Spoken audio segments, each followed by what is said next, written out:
Okay, well, getting back here to work tonight, we'll start with part 2 of this video. Tonight's goal will be getting this backing plate and hub assemblies off, and then we're also going to go ahead and tear apart the other side. I won't show a video of that since it's going to be identical to this side. And I'd like to get the axles out, which means pulling that cover off. And as long as everything's good and the gear set up, I'm not going to touch that, just for have no need to right now. The only thing I'll be doing is I'll be changing out the pinion yoke.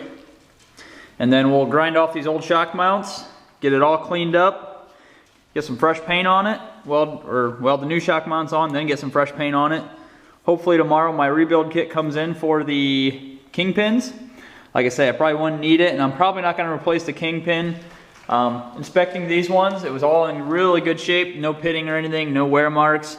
And the only way I've really read to get them out is either have a 7/8 inch key, which is special, and a really big bar, or just torching them off, which is a lot of work, especially when there's really no need to change it. I really wouldn't have to probably even rebuild all this, but I have the kit coming, so I'm going to do it. And then I already got my new joints here, so those are sitting inside ready for me, so I can go ahead and get the old ones out of that too.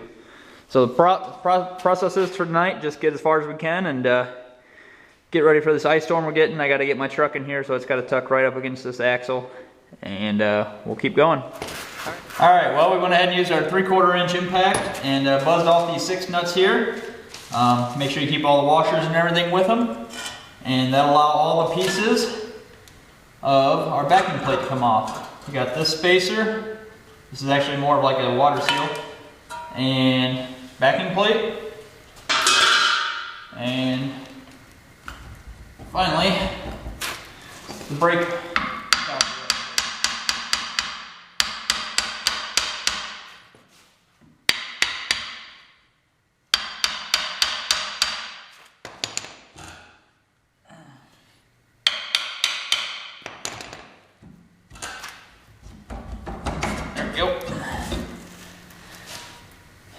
And that's off.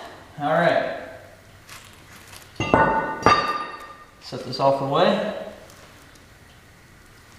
And now our axle stub should come off too.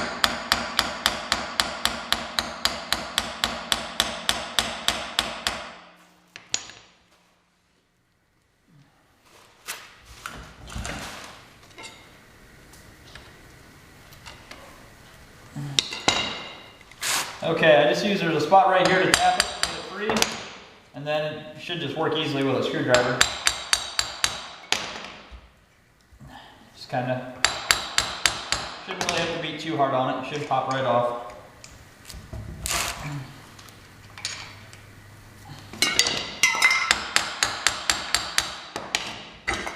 There we go. Okay, there's a needle bearing in there. All looks in good shape.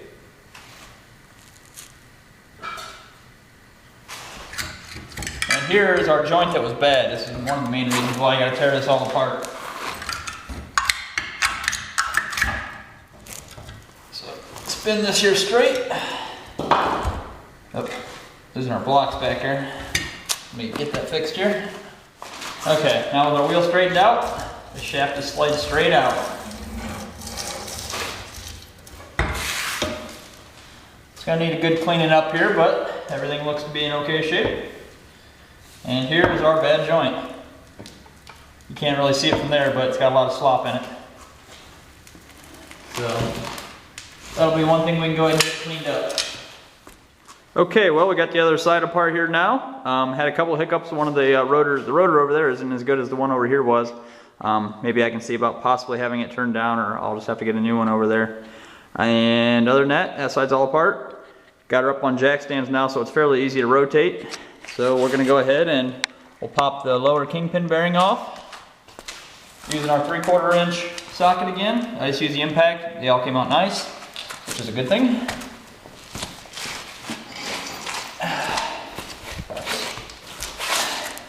And we'll just tap this.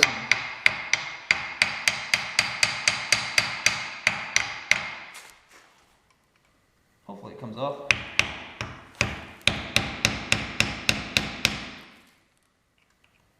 Looks like someone used silicone to seal it up, so might give us a little bit of fit.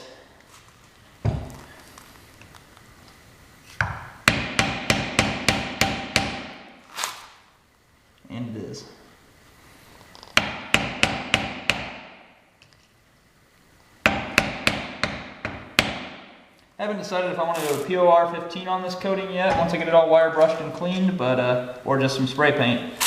I think a POR 15 would be a good thing. Whew. Baby's tight. Okay, well, it took a lot of work, but we finally got this lower kingpin out. It took a lot of work. I ended up having to hit it with a hammer to get it spinning, and then just keep working it back and forth, and I used a little bit of a dull screwdriver to kind of wedge in there, and I know they don't recommend doing that, but I couldn't get it out any other way.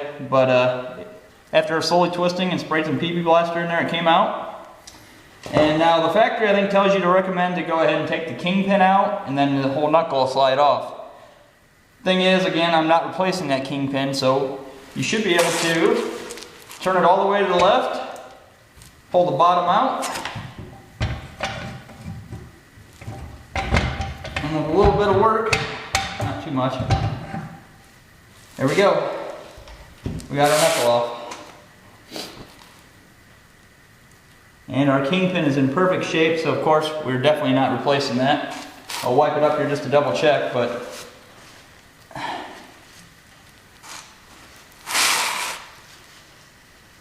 it is in great shape, no pitting, no nothing, all smooth as can be. It's definitely staying.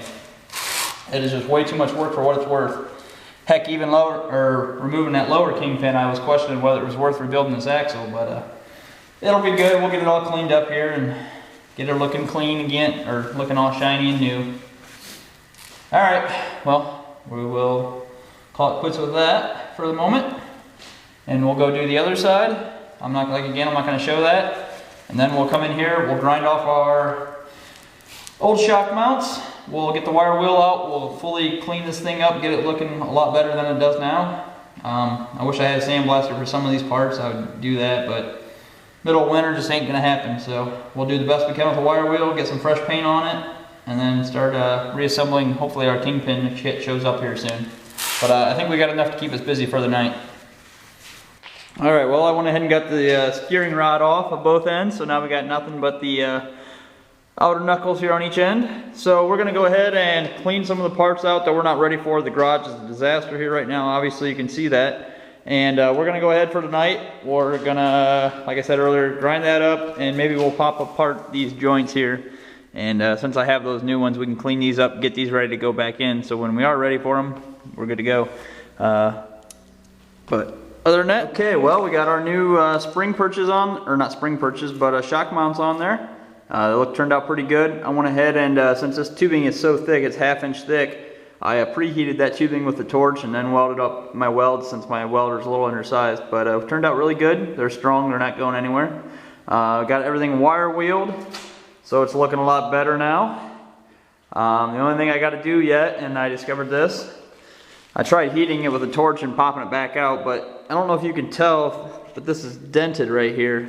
Looks like the bolt from the last one, you gotta be careful not to touch it, it's hot, but it looks like the spring must have moved on the perch and the bolt wore right there, and it actually ended up snapping the bolt off eventually. But I'm gonna come on, I went ahead and measured the height of this over here, and it's actually about 1/8 of an inch taller. So I'm gonna come on here with an 1/8 inch plate of steel, cut it to that dimension, drill a hole where the bolt's supposed to go through, and then I'll weld it to the top of this perch, and then I'll drill a couple holes here, and I'll plug weld them. That way it's kind of not depending on the 1/8 inch plate, but it's actually depending on the piece of steel underneath it.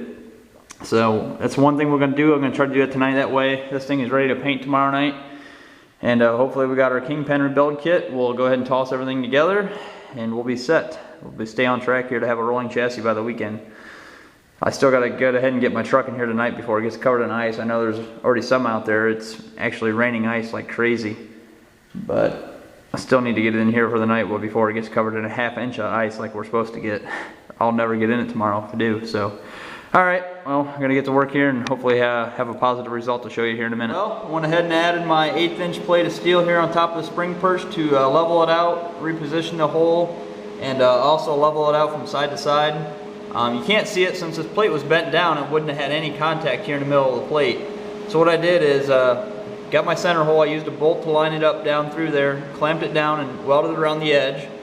And then I came back here with a drill and I drilled a bunch of 1/2 inch holes made it look like kind of Swiss cheese, and then I came in and I filled all that back in with weld.